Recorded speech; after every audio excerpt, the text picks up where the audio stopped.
Is this thing on? Welcome back to Big Mouth and fancy seeing you here. And you are very welcome, my friends, and especially my enemies. Come in, sit down, no touching. I don't do the touching. I nearly forgot to slap my face. Wow, busy morning, lots of news filtering through. But welcome to Smallville, the saviour of Superman, episode 5. And we continue on the subject of Michael Rosenbaum's Lex Luthor. If you want to follow the arc of Lex Luthor from the beginning to the end, but you don't want to watch everything because you don't have the time or don't have the patience, these are the episodes you need to watch. Really. I mean, obviously you need to watch the pilot, right? And maybe you need to, what is it, the heat, no, is it, I can't remember what, episode 3 of season 1 when the coach can like start fires and stuff. Kind of an interesting fencing match between Lionel and Lex. But these are the episodes you need to watch for the whole arc to pay off. So, season 3's Memoria. But before that, before you get to Memoria, of course, so you get to Shattered, Asylum, Memoria, all from season 3, the darkest season of Smallville. Awesome. So you want Asylum, no, you want Shattered, Asylum, and Memoria. Then you want Descent. And then you watch the season 7 finale, Arctic. If you watch those episodes, you will understand what a fabulous job our Miles and Michael Rosenbaum and John Glover did with this Lex Luthor arc. You will understand how he becomes what he becomes. In the Memoria episode, they flash back to Lex's youth, being brought up by his father before and after his mother Lillian dies. And he gives him a piece of advice. You see, there's this birthday party that nobody turns up to. Big table, jelly, ice cream, everything. Nobody turns up to young Lex's kind of backflash birthday party, if you like.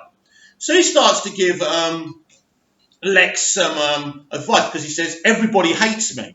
And so Lionel goes, they're just jealous. And he gives him this lead box, right, that his mother bought for him, right? And he tells him, whatever problems he's got, put them in the box and shut them. Do you guys and girls remember that, right? Amazing. This is the worst piece of advice you can give a human being. You're saying, don't express yourself. Don't talk about your feelings. Bottle it all up. Shut it all away. That's a way. You breed a criminal. You breed someone who becomes insane, who becomes Lex Luthor, because Lex Luthor is very intelligent. So he's telling his son to put all his problems in this box and close it. First of all, this is amazing writing by Alan Miles. I think they did write this episode, and I think it was Miles Miller who actually directed Memoria as well. Brilliant episode. One of the best episodes of TV, not just Smallville or comic book TV, I have ever seen. Amazing, and that moment there is so important for Lex's arc. But for 7 seasons, we saw Lionel sticking it to Lex, trying to make him stronger, more competitive. But he was creating a monster. And in the end, he created his own demise when he pushes him outside the Luthor Court Plaza window and kills him in the season 7 episode Descent. This is Lionel Luthor, aka John Glover's final episode. Very emotional. And those episodes that I've listed to you are really the episodes that make this Lex Luthor arc. So it's Shattered, Asylum, Memoria, Descent, and then you've got Arctic, the season 7 finale as well. They're the pinnacle of the Lex Luthor episodes. Now there's many more episodes and scenes that build up this beautiful arc, but really it's those episodes that really define what they did. And what they did with Lex Luthor is a very similar cautionary tale that Todd Phillips and Joaquin Phoenix are doing with the Joker.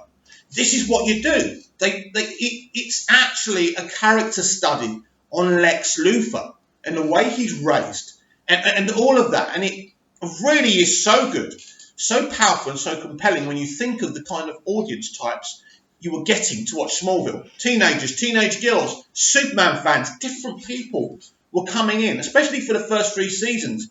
The ratings on the WB were astronomical. It was only later on ratings started to fall especially in the final 3 seasons, or the final 2 seasons. I think they stuck it on Friday nights. But by the way, it did really well on Friday nights as well. Smallville was actually a ratings juggernaut. But the Lex Luthor arc is the most special thing about the show. There's many special things about the show. This pre-Superman story, Clark Kent's story, is as fascinating as the Lex Luthor arc. You see him with the Kents. You see his dynamic with his father and his mother. The lessons his father's trying to teach him are great parental lessons. But on the opposite spectrum, you've got Lionel Luthor telling him to get his problems and stick them in a lead box. It's those parallels. It was absolutely beautiful, and it really, really did work. I absolutely love what they did with Lex Luthor. And I want you to comment down below. Were you a Smallville fan? Do you miss it? I think tomorrow we're going to talk about Smallville reboots, because someone posted an article the other day.